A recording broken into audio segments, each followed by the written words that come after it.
హల్లెలూయా. ఇది నా వాక్యము.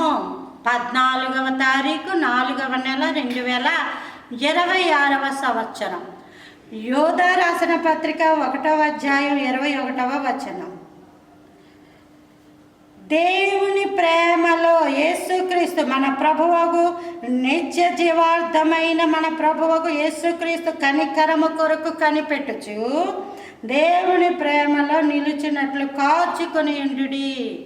కనికరము కొరకు కనిపెట్టాలట. లోకంలో ఒక అధికారి వస్తున్నాడు, ఏదో ఇళ్ళ గృహాలు లేదా ఏవో ఇస్తున్నాడు అన్నప్పుడు ఎలా కనిపెట్టుకుని ఉంటారు? ఉదయం 10ంటికి అతను వస్తాడంటే 10ంటికో 11ంటికి వెళ్తారమ్మ ఇల్లు. రాత్రులే వెళ్ళిపోయి చేయాల్సిన ప్రయత్నాలు చేసి ఉదయమే లేచి వీలైతే టిఫిన్ అవన్నీ అక్కడక్కడే తినడానికి సిద్ధపడి క్యూలో నిలబడిపోయి పేర్లు ఇవ్వాలంటే ముందే ఇచ్చేసి కావాల్సిన ఆధార్ కార్డు రేషన్ కార్డులు అన్నీ పట్టుకొని క్యూలో నిలబడిపోతారు. ఎందుకు?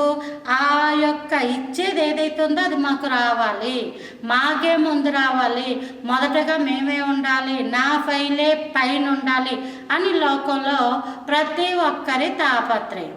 అయితే అదే ప్రభుల వారు ఇచ్చే కనికరము కొరకు నువ్వెలాగ ప్రాకులాడిపోవాలంటే, ఇది నీవు రహస్య ప్రార్థనలో తలుపులు గడపెట్టేసి ప్రభువారు అంటారు మత్తయి సువార్త 6వ అధ్యాయంలో, మీరు ఉపవాసం ఉంటున్నప్పుడట తలుపులు గెడలు పెట్టి నీ గదిలోకి వెళ్ళి తలుపులు వేసి రహస్యమందున నీ తండ్రికి ప్రార్థన చేయి.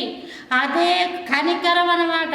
దేవా నన్ను కనికరించు, దావీదు కుమారుడా నన్ను కరుణించు అని ఒక గ్రుడ్డివాడే కొన్ని వేల మందిలో జన సమూహంలో అరుపులు కేకలు వేశాడు.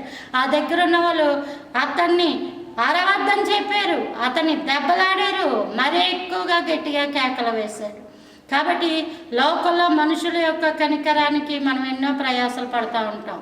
అదే దేవుని యొక్క కనికరానికి ప్రయాసపడం ఇసుపు ఎంతసేపు చేయాలి ప్రార్థన, ఎన్నాళ్ళు చేయాలి అంటారు. అదే లోకంలో అనుకో ఎండ లేదు, వాన లేదు, బీపీలు ఉన్నవాళ్ళు, షుగర్లు ఉన్నవాళ్ళు దానికి తగ్గవి కూడా తీసుకుని రోడ్ల మీద నిలబడిపోతుంటారు క్యూలో. మనం చూస్తూ ఉంటాం.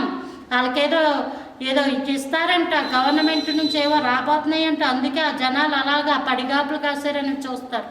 కాబట్టి దేవుని దగ్గరికి వచ్చేటప్పటికి మరి ఇవన్నీ నీకెందుకు వంకలు, ఈ సాకులు, ఇబ్బందులు వస్తున్నాయంటే నీకు దేవుడి నుంచి కనికరం పొందుకోవాలని లేదు. ఒకవేళ దేవుడి నుంచి కనికరం కావాలని నీకుంటే మరే వంక చెప్పవు, ఏ సాకు చెప్పవు. ప్రభు దగ్గర మోకరిల్లు అంతే, దేవుడే నిన్ను కనికరిస్తాడు. ఆయన కనికరిస్తే లోకంలో ఎవరు చేయలేనివి నీ పట్ల దేవుడు జరిగిస్తాడు. Praise the Lord. ఆమేన్.